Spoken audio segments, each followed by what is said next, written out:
بسم اللہ الرحمن الرحیم۔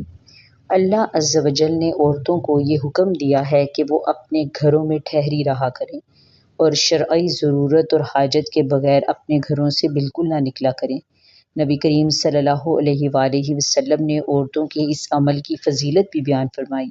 حضرت انس رضی اللہ تعالیٰ عنہ فرماتے ہیں کہ ایک مرتبہ عورتیں رسول اللہ صلی اللہ علیہ وآلہ وسلم کی بارگاہ میں حاضر ہوئیں اور انہوں نے عرض کی، یا رسول اللہ صلی اللہ علیہ وآلہ وسلم، مرد اللہ کی راہ میں جہاد میں شریک ہو کر فضیلت لے جاتے ہیں، ہمارا تو کوئی ایسا عمل نہیں ہے جسے بجا لا کر ہم مجاہدین کا درجہ پا سکیں۔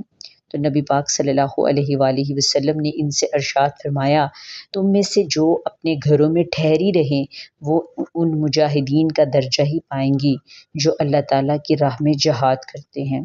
سبحان اللہ۔ اس روایت سے ہمارے معاشرے کی ان عورتوں کو سبق حاصل کرنا چاہیے جو بلا ضرورت شرعی گھروں سے باہر نکلتی ہیں، گھومتی پھرتی ہیں اور بازاروں کی رونق بنتی ہیں۔ اگر یہی عورتیں گھروں میں رہیں تو ان کو اللہ عز و جل کی راہ میں جہاد کرنے والے مجاہدین کی طرح ثواب مل سکتا ہے۔